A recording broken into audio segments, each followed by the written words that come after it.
ನಂತರ ಸಾಹಿತ್ಯ ಸಂಸ್ಕೃತಿಯ ಸಂಭ್ರಮಗಳ ಜಾತ್ರೆಗಳ ಸರಮಾಲೆ ನಮ್ಮ ಈ ಭೂಭಾಗದ ಒಂದು ವೈಶಿಷ್ಟ್ಯ. ಅದು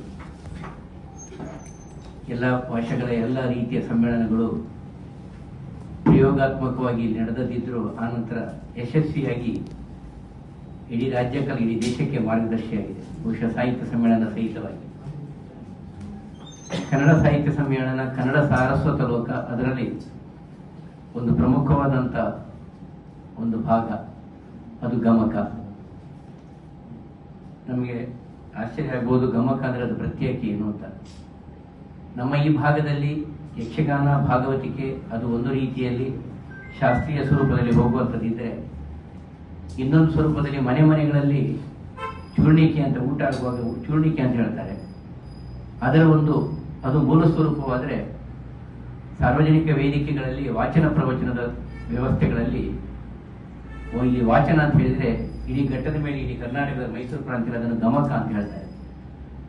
ರಾಗಬದ್ಧವಾಗಿ, ಲಯಬದ್ಧವಾಗಿ, ಸ್ವರದ ಹಿನ್ನೆಲೆಯೊಂದಿಗೆ, ಪಕ್ಕವಾದ್ಯ ಇಲ್ಲದೆ ಹೇಳುವಂಥ ಒಂದು ವಿಶಿಷ್ಟವಾದಂಥ, ಸ್ಪಷ್ಟವಾದಂಥ, ನಮಗೆ ಅರ್ಥವಾಗುವಂಥ ಒಂದು ಕಲೆ ಅದು ಗಮಕ.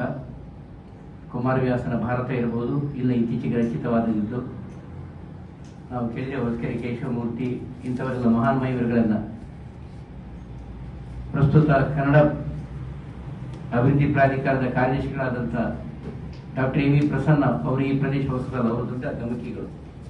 ಇಂಥದ್ದೆಲ್ಲರ ಹಿನ್ನೆಲೆಯನ್ನು ಹೇಳ್ತಾ, ಈ ಜಿಲ್ಲೆಯಲ್ಲಿ ಪ್ರತಿ ವರ್ಷವೂ ಸರ್ವಸಾಧಾರಣ 1-2 ವರ್ಷಗಳಲ್ಲಿ ಆ ಕಡೆ ಈ ಕಡೆ ಆಗಿರಬಹುದು ಗಮಕ ಸಮ್ಮೇಳನ ಜಿಲ್ಲಾ ಮಟ್ಟದಲ್ಲಿ, ತಾಲೂಕು ಮಟ್ಟದಲ್ಲಿ ಆಗ್ತಾ ಬಂದದ್ದು.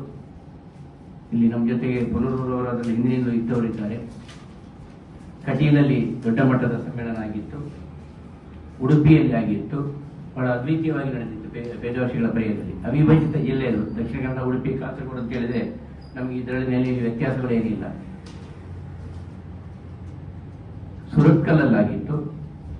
ಹೀಗೆ ಬೇರೆ ಬೇರೆ ಭಾಗದ ವ್ಯವಸ್ಥೆಗಳನ್ನು ನೆನಪಿಸ್ತಾ ಕಟೀಲ್ನ ಸಮ್ಮೇಳನದಲ್ಲಿ ನಾವು ಆರಂಭಿಸಿದ್ದು ಪಾವಂಜೆ ಲಕ್ಷ್ಮೀನಾರಾಯಣಪ್ಪಯ್ಯ ಪ್ರಶಸ್ತಿ ಅಂತ.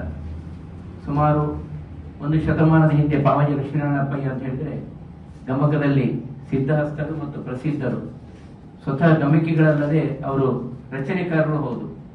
ಈ ತರದಲ್ಲಿ ಎಲ್ಲರಿಂದ ಮಾನ್ಯರಾದವರು. ಈ ಸಮ್ಮೇಳನದ ಸ್ವರೂಪಕ್ಕೆ ನಾವು ಸಾಹಿತ್ಯ ಸಮ್ಮೇಳನದ ಸ್ವರೂಪವನ್ನು ಕೊಡಮಾಡಿದ್ದು ಈ ಪ್ರದೇಶದ ವೈಶಿಷ್ಟ್ಯ.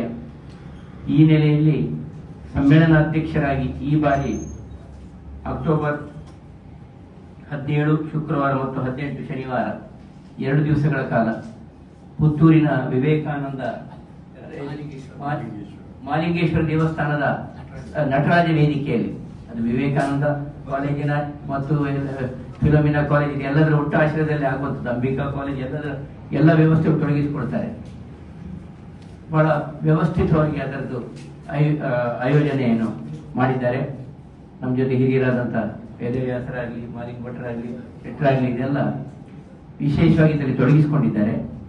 ವಿದ್ಯಾರ್ಥಿಗಳನ್ನು ಒಳಗೊಂಡಂತೆ ಮುಂದಿನ ಜನಾಂಗದಲ್ಲಿ ಗಮಕ ಚಿಂತನೆಗಳ ಬಗ್ಗೆ ಇದಕ್ಕೆ ಹೆಚ್ಚು ಪ್ರಚುರಪಡಿಸಬೇಕು ಎನ್ನುವ ನೆಲೆಯಲ್ಲಿ ಹಮ್ಮಿಕೊಂಡಂಥ ಈ ಸಮ್ಮೇಳನ ಶ್ರೀಯುತ ಮುಳಿಯ ಶಂಕರ ಭಟ್ ಹಿರಿಯರು, ಗಮಕಿಗಳು, ಪ್ರವಚನಕಾರರು ಇವರ ಸರ್ವಾಧ್ಯಕ್ಷತೆಯಲ್ಲಿ 2 ದಿನಗಳ ಕಾಲದ ಈ ಸಮ್ಮೇಳನ ಇದನ್ನು ನಾವು ಆಯೋಜಿಸಿದ್ದೇವೆ.